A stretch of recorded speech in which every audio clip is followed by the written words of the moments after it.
Organized by Bryota with our partners Chess Clinic from Mumbai, Emotionally, and Mana Wellness, two of the leading emotional wellness companies in Pune. We also have a nutrition expert with us. Suprapose is the team that we have, and we have a yoga expert as well. So Unify You is the yoga studio. So with these partners, Bryota is launching this webinar today.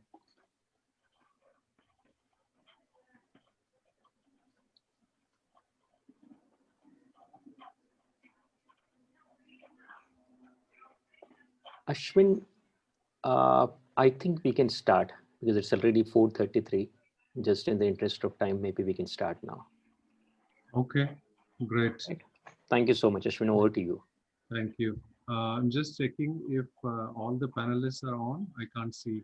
I can see now. Yes. Okay, great. Great. Thank you, everyone, and welcome to this very important webinar for today on respiratory health and how do we take care of it. And what is very interesting over the last few months is that in spite of so many things which were unknown, one thing was very, very clear that at the center of this COVID pandemic was the importance of good respiratory health. And what we have realized is it's not just about maintaining good respiratory health, but a proactive approach on how you can build immunity in that sense. So I think this is a very timely topic, and I'm so pleased to have an esteemed panel with us, Dr. Miti Shah, who will bring in the medical perspective, and then we have Nilofer Ibrahim, who will bring in the mental health perspective, and Karishma, who will bring in the nutrition and diet perspective, and Ken, who will bring in a very unique perspective of yoga. So as we were preparing for this webinar, we were very excited to see that the entire spectrum of body, mind, breath, and food, all topics will be covered. And I think it's a very important aspect of this pandemic, which is that no single method or no single stream of health can help us get over this. It needs an integrated, concerted effort. And I'm very pleased to have a panel which represents multiple issues here. So before we start, I think Gajanan has already introduced what Bryota is planning to do. I think from my perspective, coming from a mental health background, just as an introduction, I am Ashwin Naik. I run a company called Mana Wellness. We focus on mental health, both at individual level and also at workplace. One of the significant impact COVID has had, in addition to the physical impact, is on the psychological well-being of all of us. And I think the only way we can take care of our psychological well-being is not just focus on the immediate, but also on the future, and how do we cope up with this as months go by. So what we will do today is look at this conversation in two parts. One is what do we know for now, where are we placed, and what can we do for our respiratory health today. But also we will do a look forward and say what can we prepare, what can we be prepared with as months and years go by, because there are going to be two additional things which will happen. One is there will be a long-term impact, both from a physical perspective and emotional perspective of this pandemic. But in my mind, the bigger question is, this is not the last pandemic that we will face, right? So how do we prepare for pandemics like this in the future, much before those things can have a big impact? So I'm very pleased to get the conversation started, and to set the stage, I'd like to invite Dr. Miti Shah to talk about what we know from a respiratory health perspective about the COVID infection, and how are you seeing it from your vantage point? Yes, good evening, friends. As we all know, COVID-19 is caused by the novel SARS-2 coronavirus, and it's a multi-system disease with a major effect on the lungs, with a mild to moderate disease, which is seen in most of the patients. There is Till now, no known definitive treatment or no known vaccine available, and we are dealing with this pandemic somehow or the other. What best we can do from here on is what we should look forward to.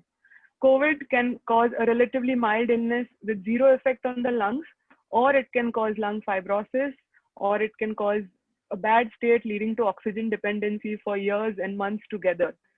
In my experience, having treated of over about 500 to 1,000 COVID patients, irrespective of what treatment they have received in the past, 20 to 30% of them would not be okay even after 50 days to 60 days post-treatment. What do we do at that point of time for these patients beyond medication? What helps them at that point of time? The stress caused on their lungs due to the physical illness, due to the quarantine period at home, in the ICU, in the ward, etc., has an enormous effect on them due to the illness. At this point of time, what if we have a mental health expert or other persons around this who can help from day one to prevent all these complications in these patients?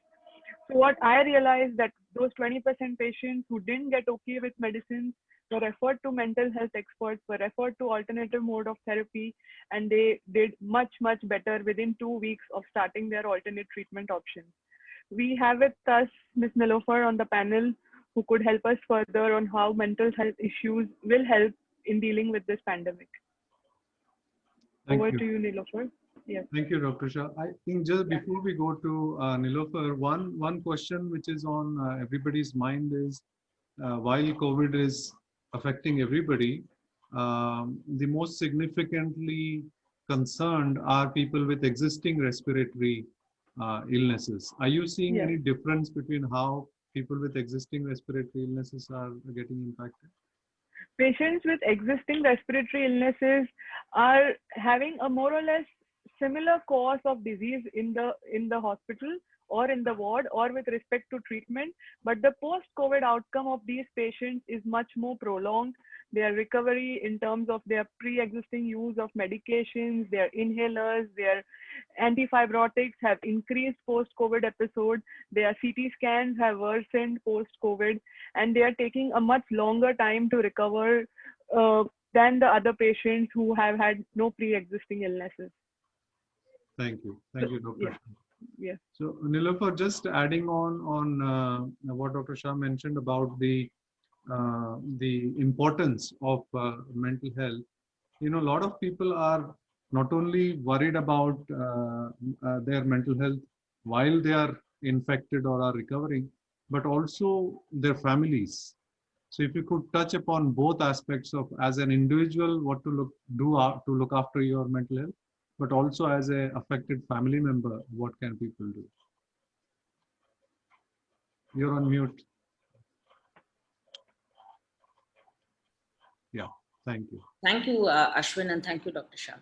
So there's two aspects to this, as you very rightly pointed out. But before I go to that, I'll tell you very briefly that this has come as a massive shock to people.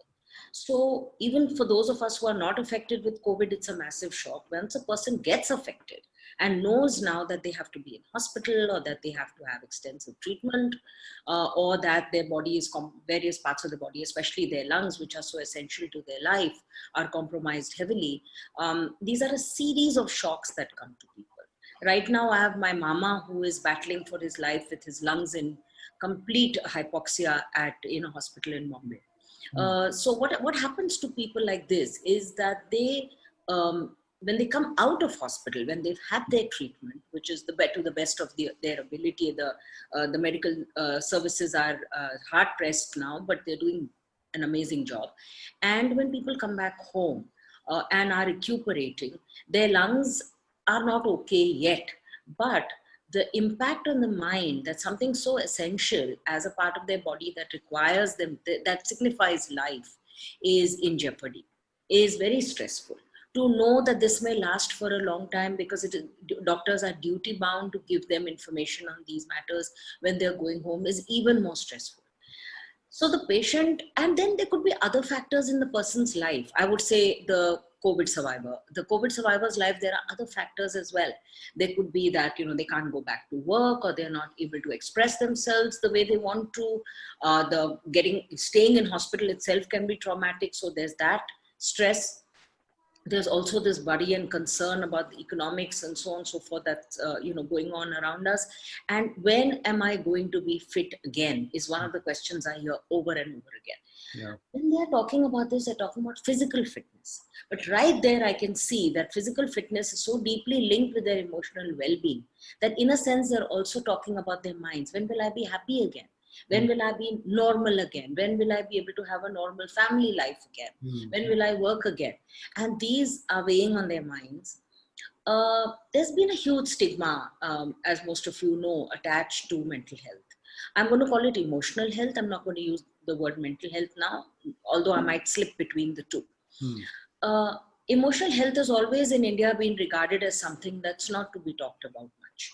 You're supposed to be able to take care of that. If your liver, your lungs, or any other part of you is compromised, yes, you will go to a doctor or a hospital. But if your mind is compromised in any way, sorry, you can do it. You can do it. You can be strong, ye pad lo, wo kar lo, yahan jao, wahan jao, but don't go to a mental health professional or emotional health professional. As a result, we have very few psychiatrists in our country, but we now have more and more. And we definitely have a lot more psychologists and psychotherapists. And they work in tandem. We like to work in tandem with the medical profession because we can offer mental health and emotional help. We can offer relief. So if a COVID survivor can talk to a therapist about how he or she feels, if they can feel comfortable with expressing their deepest fears, knowing that confidentiality will be maintained, if they're able to talk about what is worrying them as far as the future is concerned and how dreadful the days that have gone by have been, that would help to bring down their stress levels.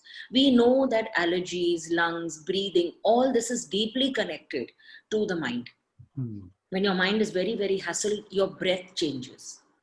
You may start hyperventilating. You may stop breathing. You may catch your breath.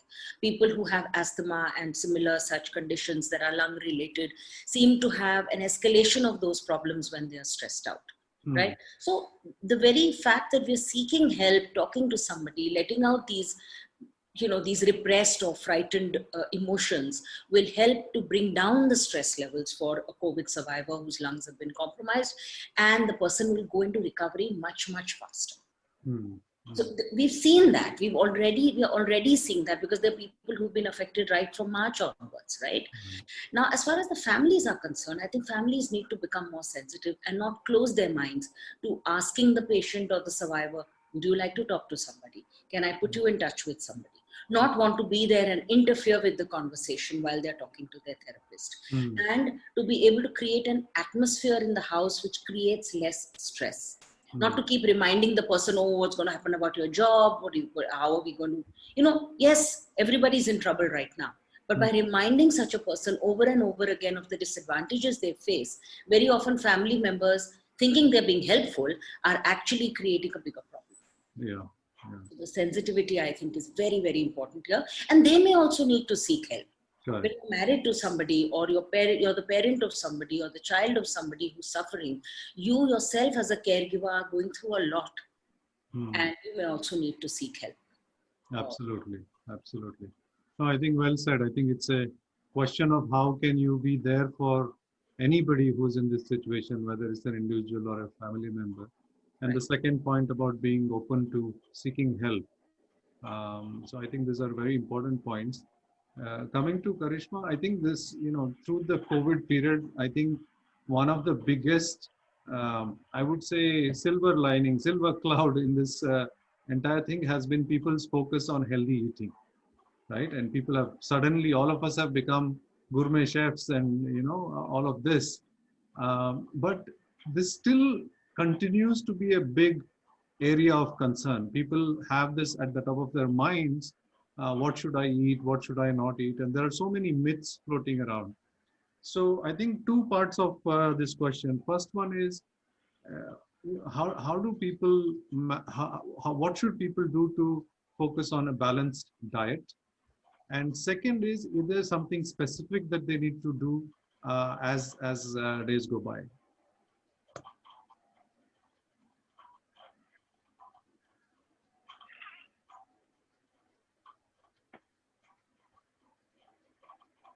You're still on mute, Karishma.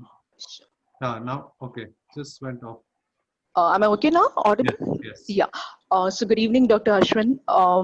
Thanks for this wonderful opportunity. I would really like to throw some light on nutrition, because nutrition nowadays has become one of the most important factors. And people today are more concerned during this pandemic about how and what are the ways which we can, follow this in a right way, because there are a lot of myths going around. Each and everybody from the wellness industry is guiding for the same. So they are really confused what exactly and how we should go about that. Yes, definitely consulting a right qualified nutritionist will guide you in the right way. Because believe me, during the COVID care, even in the prevention as well as the post-COVID care, or during the treatment, the importance of nutrition plays such an important role for long-term benefit of the respiratory health. So it's not that the immunity can just build overnight. You have to make it a part of a lifestyle for further improving the health of your respiratory system. You won't believe me, but here's the truth. Your food is related to the way you breathe. So a good mix of all the nutrients will definitely help you to achieve easier breathing. One thing we have observed during the COVID patient treatment is there are a lot of muscle wastage during the treatment, as also during the post-COVID care. This can further affect the lengthening. This can further lengthen, in fact, I would rather say, the recovery rate, as well as it can further increase the rate of infection and decrease the immune system. So we really need to look into the importance of nutrition, because the nutrition is still overlooked at this stage. So a right mix of balanced nutrient definitely eventually plays a very important role, which will not help in getting the patient back on the feet again, but it also helps in boosting the immune system and keeping the infection at bay. So this is very important to follow from day one, I would like to suggest. That is my answer here. And the second thing is following the right balance. What is the right balance? So the optimum nutrition is what? Having all those 5 groups together. As we all know, today in our country, there are a lot of people who are actually deficient in proteins. They are not getting enough of proteins in the day. So the balance of all 5 groups, like your carbohydrate, your good carbohydrate, your proteins, your healthier fats, your vitamins and minerals, and of course your hydration plays a very important role here. And you need to have it on the regular basis as per your requirement to improve your immune system on the regular basis. Right. So these were the things which I would like to cover. There are few things which I would like to cover, in fact, the steps wise, okay, how they can improve on the overall health. First is the balance of all the meals, as I said, including all your 5 groups. Second is your protein. Your protein, as I said, plays a very important role, even though in the regular individuals, as well as during the COVID care, it becomes almost double. So your, as I said, the muscle wastage is more, the deficiencies are more, as the patient's condition is deteriorating. So the intake of proteins is directly related to your immune system. So ensuring an ample amount of protein on a regular basis makes the it's working in a more healthier way. Sure. Third thing is having most of the nutrient dense food, I would rather say. What is nutrient dense food? Whatever you are having in your plate should have a good amount of all seasonal fruits and vegetables. Make sure that you're having enough fiber from that, because having fresh amount of fruits and vegetables will ensure that you're having all the vitamins. I'm sure you must have heard about all the immune boosters, and there are still confusion which one is the best for us. So having an ample amount of fruits and vegetables will ensure that you're having the right mix of fruits and vitamins, your vitamin A, your vitamin C, your vitamin D, your zinc, selenium, all in one go. So this is the third point. Fourth is your hydration. Along with your balanced meal, along with your all the 5 groups foods together, along with your vitamins and minerals, you need to have a good amount of water intake throughout the day. Sure. Ensuring that your lung health is proper, that your mucus is thinning, the absorption of nutrients is proper and in the healthier way. So your water intake is also of that important along with your nutrient intake to have to have a good cellular health, in fact. Right. So these three to 4 points are very important in ensuring a balanced nutrition. Great. Thank you so much. I think you very rightly highlighted the value of various things that need to be in a diet, but also the role they will play in keeping or maintaining long-term immunity. I think it's very important Yes, sir. focus on that. And coming to Ken, I think, of all the things that we mentioned, whether it is medicine, a medical field, or mental health, or diet, while there have been some changes in the way people think about this, and sometimes we say you should eat this, sometimes you should eat that. But in the case of yoga and pranayama, I think there has been a consistent consensus that it has and will play a very important role in good health. So if you can shed some light on how do you see pranayama and yoga in general playing a role in maintaining good respiratory health? Ken, over to you.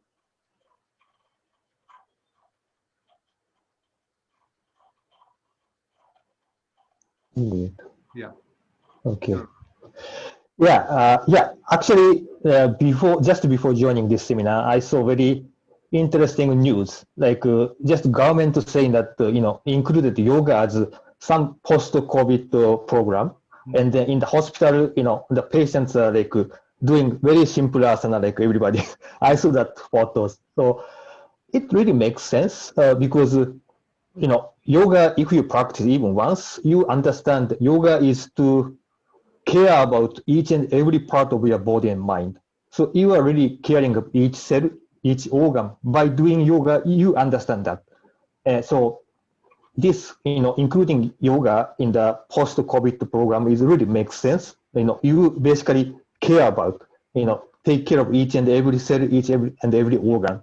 And then some particular asana has some effect on immune system, just simply stimulating endocrine, so your immune system gets improved. So asana has this physical benefit. And speaking about pranayama, like yogic breathing, simply compared to normal breathing, yogic breathing is simply efficient, very efficient. It's already scientifically or clinically proven. Yogic breathing is, because what we are doing in breathing is just, giving carbon dioxide and taking oxygen. This is exchange. So simple thing we are doing. And then yogic breathing is very efficient, in this exchange. So this already, proven. So, asana, taking care of your every parts of body and mind, and then boosting immune system, and then pranayama, or the basically have more efficient way of breathing, and then you actually training your, function of respiratory system surrounding the muscle and then all system. So pranayama works, but see,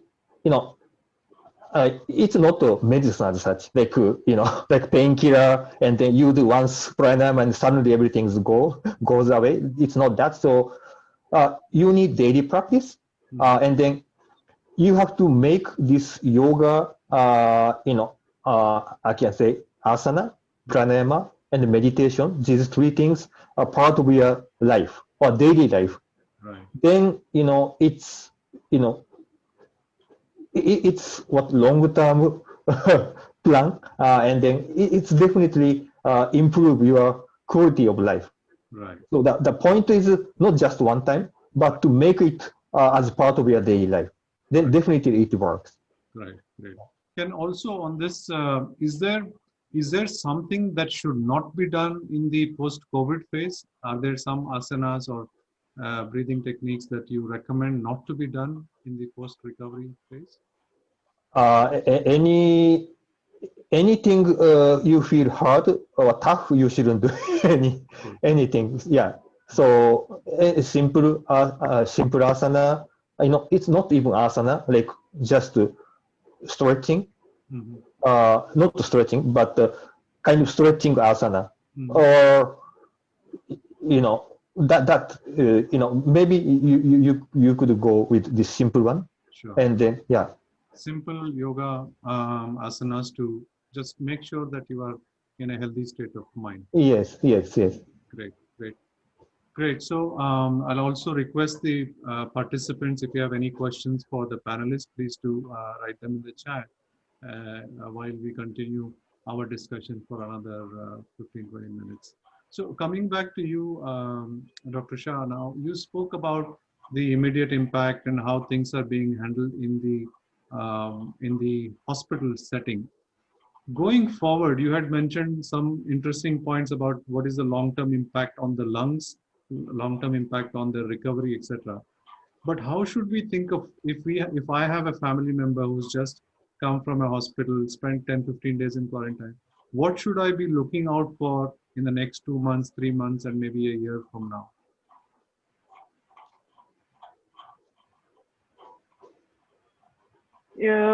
It all depends on what was the cause of his illness during those 14 days. May it be at home and may it be in the hospital. If they have had a relatively mild disease, which is a relatively huge proportion, which is just 70 to 80% of the patients, they do so very well within just 15-20 days with a residual malaise, fatigue, weakness, and loss of appetite for the next 15-20 days. But max to max, within 6 weeks, they are on the go with a relatively normal life.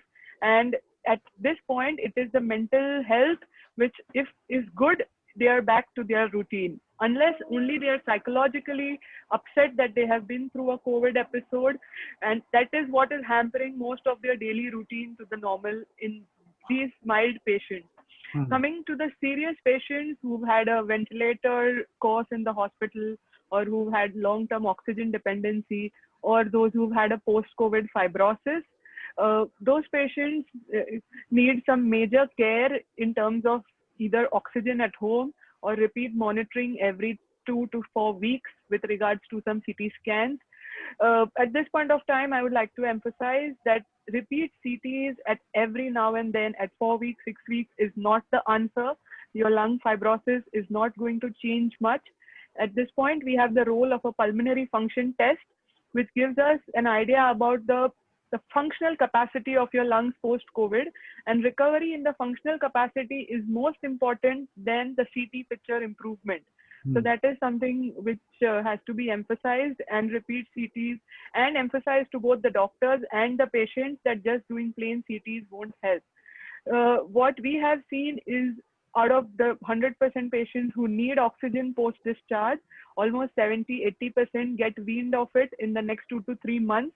But they do have a little different course over a year, and then they are more or less static in the future, which we all have to see. And out of those, the rest of them who had a stormy course in the hospital but are fine home, take about 2 to 3 months to recover, where they need good food, good nutrition, good exercises, and in another 3 months, they are good to go back to normal. Great. Thank you, Dr. Shah. I know that there are so many things which are evolving as we speak, so I'm sure we will find more answers as we go along, but I think that's a very good summary of what people can look out for. Coming to you, Nilofer, I think Dr. Shah has repeatedly mentioned the importance of mental health. You have eloquently highlighted the need for it. I think the question that everybody has in their minds is, yes, okay, we are open to seeking help.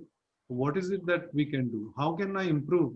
There is so much negativity. How can I improve my attitude, right? Is there anything that you want to recommend that people can do to improve their emotional health? This question has come from Shweta, who's a microbiologist by profession, and she wants to know anything we can do to improve post-COVID. Thank you for your question, Shweta. It's very interesting and it's a very vital question. Basically, I think the first step towards any change or any improvement or any starting a journey towards being stress-free or reducing our anxiety, the first step is acceptance. People have to accept the fact that this is these are abnormal times, number one. And secondly, that it is not just a physical ailment. Yes, COVID is usually, COVID-19 is usually physical, but it has its impact at the neurological level and the emotional level. So once a person accepts that it's okay. It's okay if I'm feeling stressed out and anxious. It's okay for me. That's step number one. It is acceptable to me. Yes, it's happening to me. Step number two, I need to talk to someone because I'm not being able to cope with this myself. I have tried. Step number three, the people who are around me sometimes may be amazing at helping me cope, and then I am at a huge advantage. In case the people around me are, because I'm at a low ebb right now, I might be feeling irritated with my family members, or I might find their well-meaning platitudes to be like they're brushing the problem under the carpet. Oh, thank God your life is saved. Now don't worry about all these things. Everything will be fine. And that may not help very much because sometimes we don't like listening to these things. So then the next step would be to be able to talk to somebody who would be compassionate, but not be emotional. Which is where people like Ashwin Naik or myself or so many other people come in, where we do not take an emotional approach. We take definitely a compassionate approach, but a more non-emotional approach. Now, one very important element in this is that when a person is coping with anxiety and stress, they have to also, as Karishma was very rightly saying, eat the right foods. They have to see to it that they don't engage too much in watching television or watching the inane rubbish that's going on the news these days, or spend too much time indulging in activities that are going to stimulate their mind a lot and not permit them to sleep. Because sleep is a very essential part of recovery also, right? So moderate exercise, especially as Ken was suggesting, pranayam and not to overexert, but to exercise to a point when you feel pleasant and good about yourself, because exercise releases hormones like endorphins, for example, which make you feel good. Okay, so that would also help your coping strategies will improve. What is stress? At the end of the day, my ability to cope is here, but the demands on me are up here, right? Now here my body has gone through so much because of COVID that the demands are physical, emotional, social, economic, socio-psychological, everything.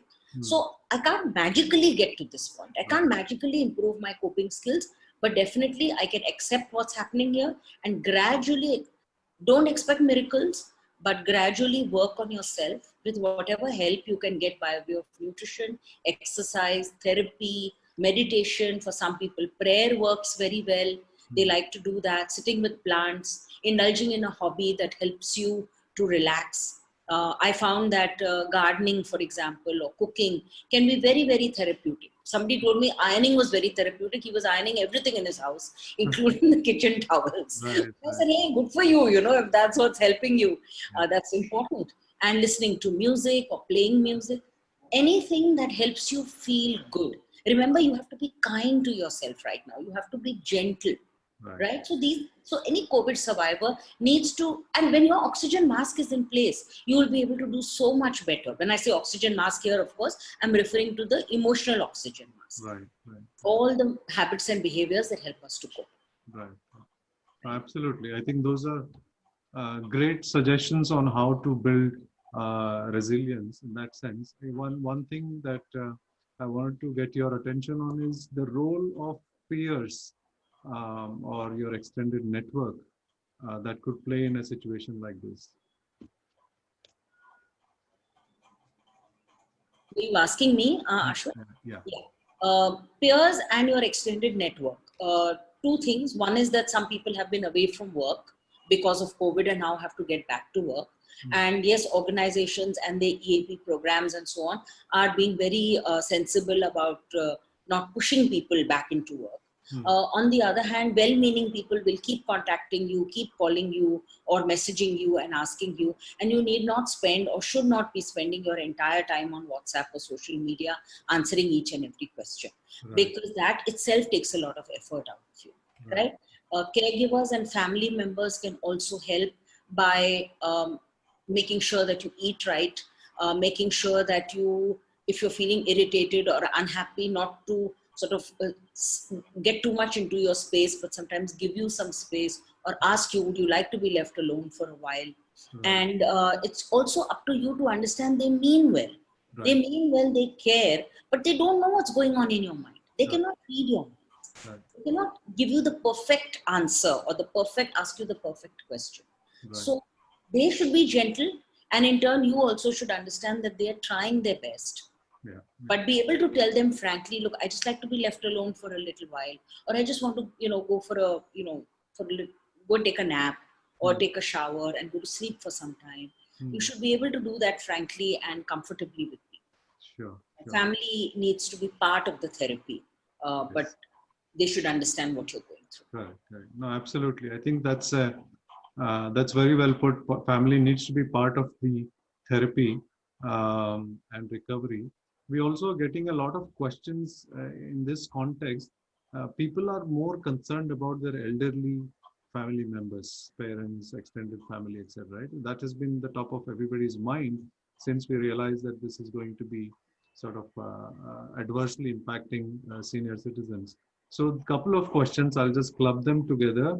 One is, what is it that we can do to make sure that their health is taken care of? For example, standard medicines or standard techniques, if you will, to take care of them. And second one is, specifically from an emotional health point of view, is there anything differently to be done for elderly people at home?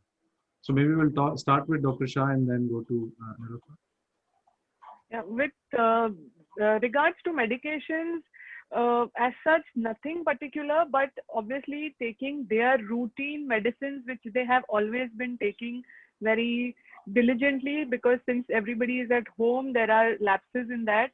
So to continue with their routine medications, and vitamins is actually not the most mandatory thing. A good, healthy, nutritious diet is what all matters.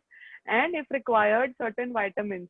From treatment point of view or medicines, they should just be more alert in terms of any symptoms rather than the normal population, and immediate consultation with a doctor with even the slightest of symptoms, so it can be caught early and treated early if required.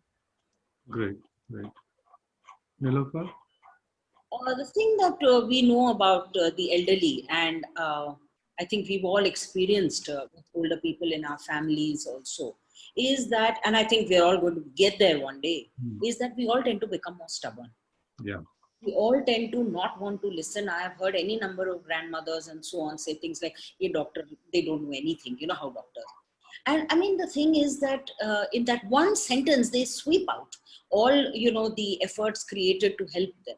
It's not they're frustrated. They get angry. They find it hard to be patient. Now, a person could be, let us say, a menopausal lady, perimenopausal lady. It could be a lady or a gentleman who's in their 60s, 70s, 80s, who has gone through a very dangerous situation, probably not realizing how bad it was as much as their family members realize. There's palpable belief in the eyes and the minds of the family members. At the same time, there's an over-eagerness to help them become better.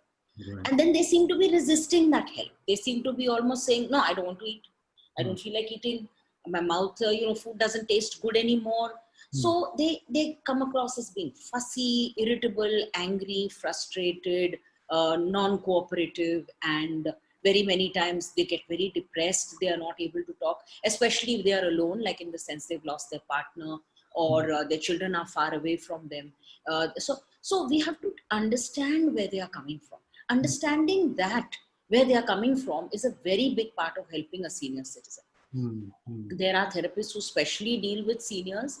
Their nutrition, of course, Karishma would probably know better what to say for that. But I think it's important to give them comfort foods. It's important to make them feel that if you don't want to go for a walk, it's okay. If you want to lie down and read a book, it's okay. If you want to watch a little television, it's okay. Don't fight them. Don't argue with them. They've just gone through a harrowing phase.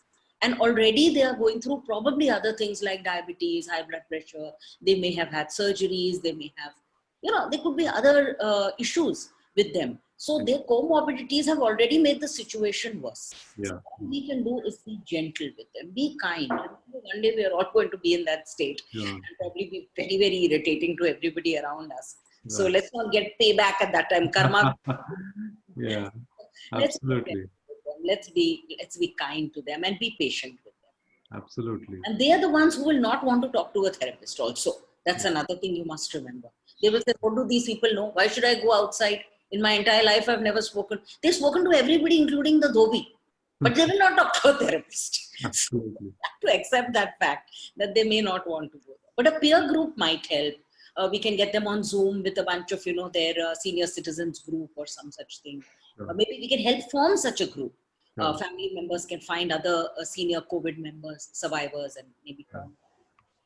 No, I'll come back to that. I think there is an interesting angle that you brought in, which is how do you engage people around recovery and treatment using innovative ways. But I want to quickly check. We have about 7 minutes left.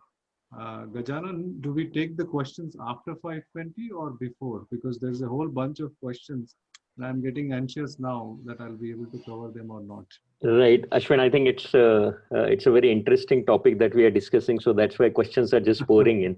Yeah. So I think we can take the questions after 5:20 and maybe you can continue with the discussion for another 5-7 minutes and then we take a break where we can collate all these questions for you. Perfect. Okay. Thank you. So I wanted to come back to this this important point that Nilofer mentioned is how can we creatively engage people, right? And there are two ways now. I think we all agree that COVID or COVID-like things are going to happen in our lives. The question is, how do we take care of ourselves at home? And we spoke about all the things: nutrition, pranayama, food, and precautionary issues. But also there will be some need for accessing care or accessing expertise. One you mentioned, can we do a Zoom-based mental health support, right? But how can people focus on getting their physical, emotional, nutritional, and all the other aspects of social aspect of health, while there is so much restriction on moving out, right? So one of the things that you mentioned is there are therapists now going to different people's home or using technology like this. So any thoughts, both from Karishma and Ken, on how can people access like a good nutritionist or a good yoga instructor, when particularly when they're in the senior years and not very familiar with technology? Are there ways to do this without having to rely on technology? Shall I go for it? Yeah, please. Yeah, definitely. There are a lot of ways, like as I said by Mrs. Nilofer, that nutrition plays a very important role. So definitely it should be a topmost priority. Your psychological, your physical, and your nutrition plays a very important role together. So each and everything has to be balanced. These things can actually follow in a very, very easier way. Nutrition is not something that you definitely have to rely on, because there are a lot of confusion around a lot of, intake of various food groups and which should be followed. You can even follow when you are at home in a very simple way. As said, okay, since they are also going through the emotional turbulence, there are simple ways which can be included, like for your lunch or something, just your homemade, your home cooked food from your available sources which are there in the kitchen. Yes, so these are some ways where the people will guide you throughout. Like since most of we also have some remedies from our grandmas also, okay, like how your antivirals from your kitchen also plays a very important role. So all these things are doing at our home itself. We are following this through ages. For example, as I said, khichdi also plays a very important role in playing all the essential nutrients together. A bowl of some dalia or a bowl of some, cereal pulse combination, or your dal, or your simple Indian food, that also plays an important role. So you need to really have, your own way. You don't have to be pressured. You don't have to. A nutritionist will definitely take care, like in that simple khichdi also, how you are balancing your daily nutrients. So there is nothing like you have to totally focus. You have to totally focus on your calorie intake, your protein intake. Whatever you are having, that has to be provided from your home cook and from your kitchen itself. Sure. So this is very important in terms of nutrition, how you follow your home cooked food. Great. Thank you. I think we have another 2-3 minutes. So I want to take this opportunity to bring in Ken and talk about what are the longer term impact yoga can have, like we discussed on yoga and pranayama, on building immunity as we go along and go to the recovery phase. Mhm. Yeah, definitely, the one thing good about yoga, related to the previous question of yours, like you can do at home yoga. Yes. So you don't need to go to gym or somewhere. You just go, and then you don't have to pay money. I mean, you have to, at least if you don't know how to see YouTube, you need to ask your son or granddaughter how to watch YouTube, and then any number of free instruction is available. Then watching this simple asana and at home you can do. So that's how I can see. I mean, without going out to just you can do at home. And then this long term, it's really, yoga is, I'm maybe I already 50 years old, but I'm too young to say, but yoga is attitude toward life. So it's really, long term, but really daily exercise, it's already, clinically proven, this immunity system stimulation, and then, the mental health, benefit for mental health, and of course, physical fitness. So if you really, make it part of your life, definitely you will have more healthier, longer life, because really, just living longer doesn't make sense, right? It should, it should be quality. Right.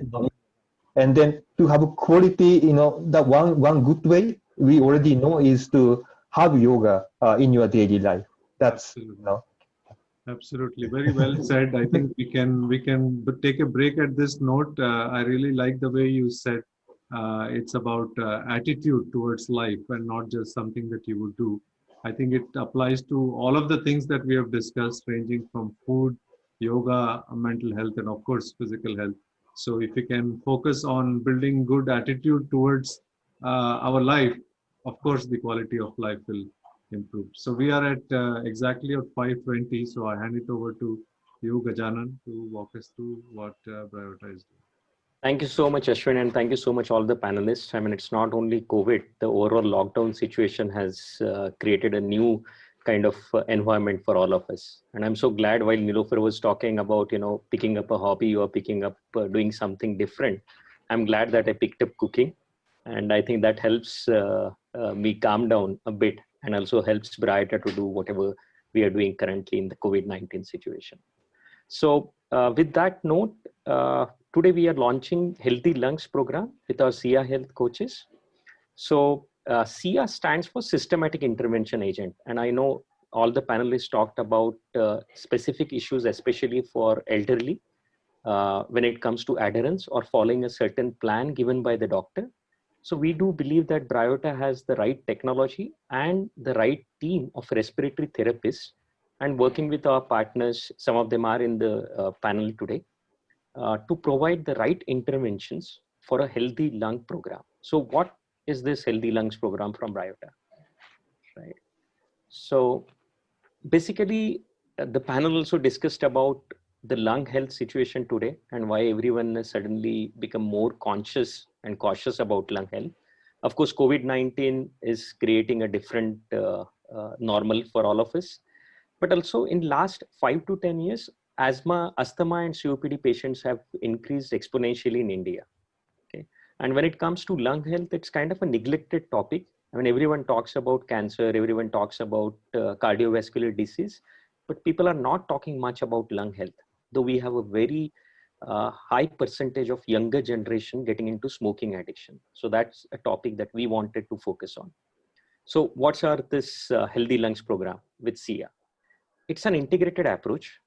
So whatever panelists are there, we have a team of various people, various partners who provide an integrated and holistic approach.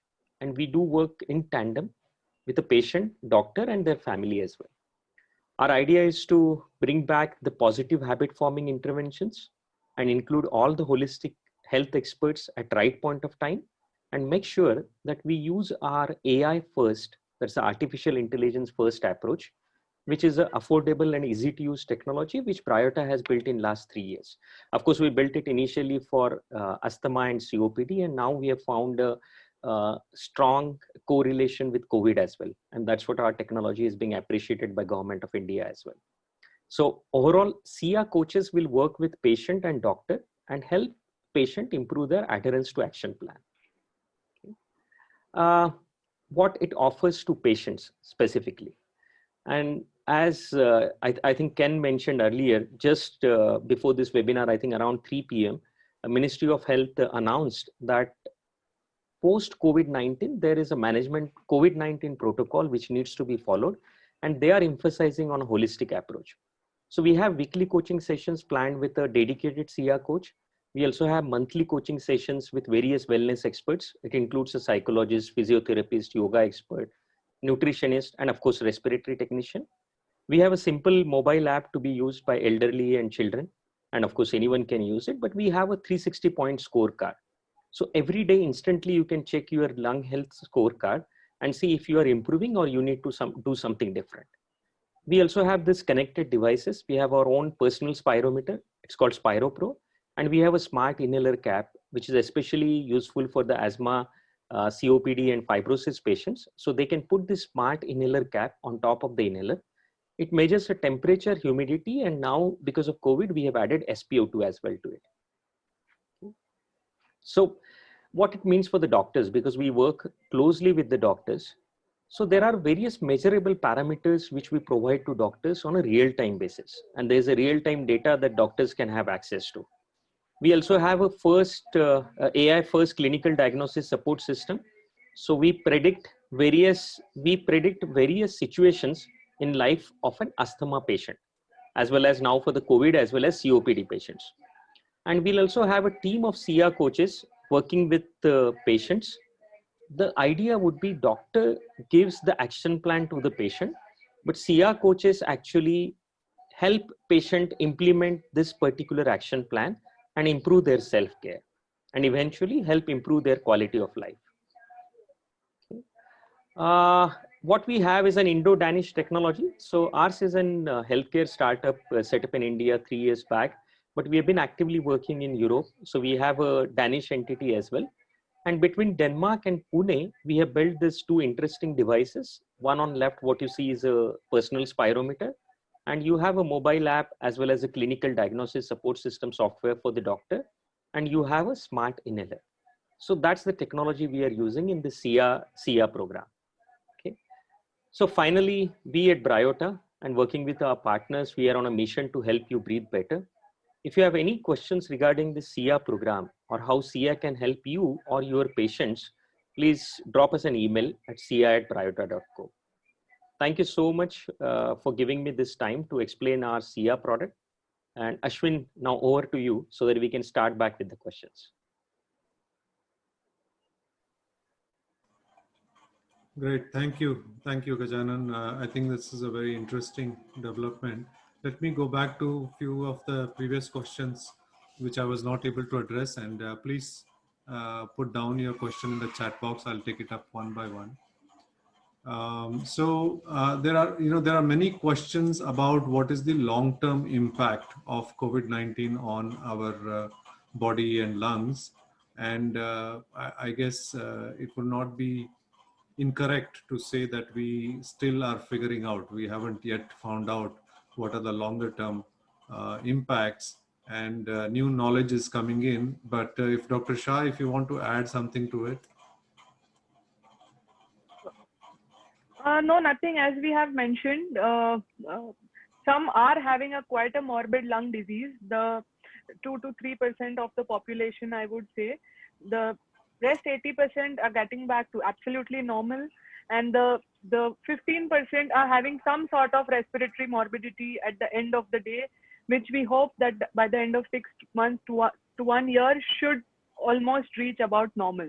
But the rest 5%, we are not able to do anything, and only time will tell us. Okay, okay. And is there now there are cases that people are getting reinfected Can you talk a little bit about what we know about this reinfection? Yes. So what is happening is around 85% of the people who have been infected are developing antibodies, and they are not a direct protection against reinfection, but they do offer some amount of immunity and prevent against a severe illness.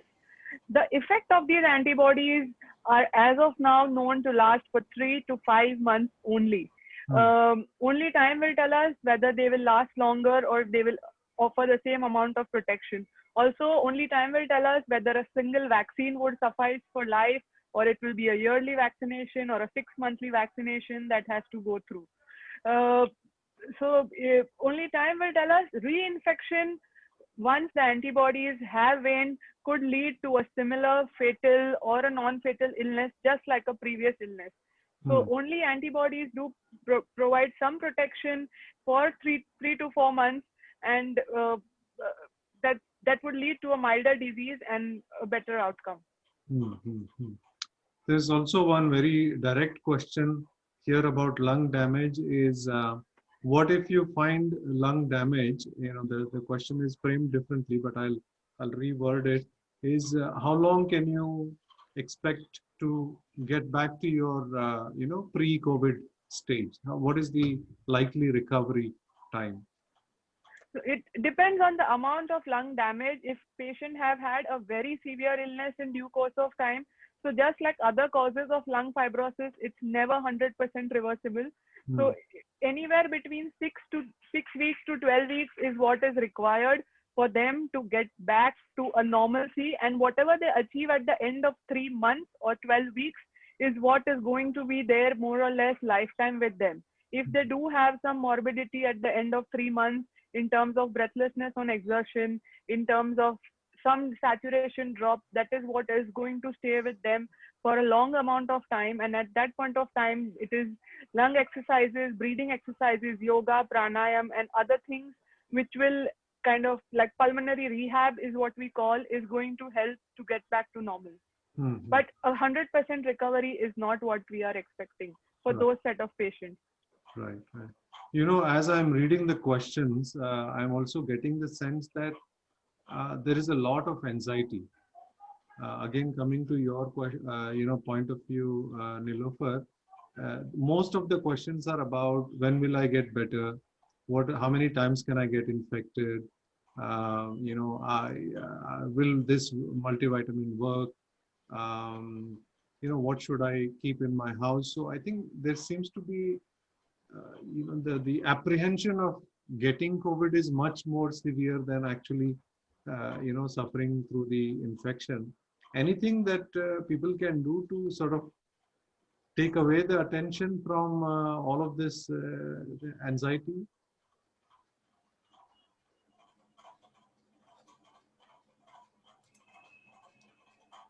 You're on mute, Nilofer, sorry. Oh, I'm so sorry. Okay, now, am I okay? Yes. Yeah. So that's a very good question. All of those questions are very vital, and they all point towards even those of us who have not been infected are actually looking at this like an alien invasion. We don't know what is going to happen, what this thing is that's taking over our lives, and how it's going to affect us. That does not make anybody feel easier, saying that everybody's in the same boat. The thing is, why am I in this boat? I don't want to be in this boat, right? And how do I get out of this boat? So I think the most important thing that people need to do is, apart from focusing strongly on their immunity and fitness, to my mind, these are two very, very essential things. You need to be focusing on prevention. So immunity and fitness, all the common sense precautions that we are being told to take, those need to be followed, of course. But apart from that, I think people need to also see, and I think this is when you have to ask yourself some really hard questions. We are a sum of all our emotions, okay? There may be other things that have happened in my life that are now making me more anxious because I have led a life or I've been in situations that have given me anxiety. I have not been able to cope with them, or I may be in a difficult relationship, or I may be in, there may be something else happening in my life as well. So am I more anxious because only of COVID, or am I, because there are The questions like people like Dr. Shah will be able to answer to the best of their ability. They are also finding out new things every single day, no matter how much their body of knowledge is. But I know myself best. I need to ask myself and some really hard questions in that, is it only COVID that's bothering me, or are there other fears that are getting escalated because of COVID that are increasing my anxiety? Should I be addressing those fears and concerns? Right? I cannot magically make my marriage better or my relationship with my brother or sister better just because the situation is as it is. But I think time has come for us to be more common, use more common sense, become more compassionate, let old things go that we are holding on to desperately. Situations that took place 20 years ago, 15 years ago. Your mummy did not talk to my mummy properly at the wedding. And, all those things that we carry in that guthrie like Santa Claus, full of misery that we keep taking out and examining. It's time to put that baggage down. It's time to say, this is a time of, just as it's a time of concern, it is also a time of renewal and revival of ourselves as human beings, simplifying our lives, decluttering the misery in our minds, cleaning out those mental cobwebs and mental cupboards that are full of old memories and old wrongs and old, what, who said to whom, that we are carrying and increasing our own burden. Let's simplify that. When you clear the cobwebs from your mind, when you let go, you may not be able to forgive, but stop giving it so much importance so that it doesn't weigh on your mind all the time and add to your anxiety. Absolutely. Gradually, out of sight will become out of mind. Things that you don't keep thinking about will become less important and go on the back burner automatically. And you will feel less anxious. It's in your hands, really it's in your hands. Therapy or no therapy, the therapist is a catalyst. Right. Absolutely. Therapist is a catalyst, can help you help yourself. But are you willing to help yourself? Are you willing to take these steps? Are you willing to re-examine your belief systems and say, I don't need all this. My lungs are more important. My breath is more important. And I will breathe better when I'm not carrying this load. Sure. Absolutely. That might. Yeah. Thank you. Thank you very much. I think we have a question from Mr. Sudhir Malhotra. You can type your questions, sir. I think because we might not be able to unmute you. You can type your question in the chat box and I'll pose it to the panelists. I don't know if we'll have time. But while Mr. Malhotra is typing this, let me thank our panelists on the wonderful discussion we've had, and also some of the key themes which are emerging from this conversation. Clearly, the takeaway for me is the importance of an integrated approach that requires the clinical aspect, the mental health, emotional well-being aspect, the nutrition aspect, and the yoga and pranayama aspect, but also the emphasis on sort of accepting that there are certain limitations, both from recovery perspective, both from what can we expect from an emotional support perspective, and make sure that we accept that there are limitations that we'll have to deal with. And lastly, I think the importance of looking at this as an attitudinal shift in your own lives, rather than just an intervention from a medical perspective. These are very important takeaways for us, all of us attending. So I want to thank you for sharing your wisdom and sharing your insight. I'm sure the questions will continue to come in. Some of these are very targeted towards the illness, so I don't want to sort of get into that and create more anxiety. So I'll park this for now. But Gajanan, anything else that I have missed? There is a whole bunch of questions. Anything specific that you think we should talk about? No, Ashwin, I think you have covered all. I mean, like you rightly said, there is an anxiety for COVID recovery, as well as there is an anxiety what will happen if COVID has not happened to me so far. So the questions are more related to the emotional well-being. Right. And of course, there were quite a few questions related to nutrition and exercise. Yes. And also questions related to how do we make sure that lungs are healthy and how can we take care of lungs at home. Right. Because people are also now worried about post-COVID when the clinics will start operating in a normal manner. So what they can do at home. So most of those questions are answered. Great. And what we would do, just in the interest of time, all these questions are there with us, Ashwin and all the panel members. We'll send it across to you.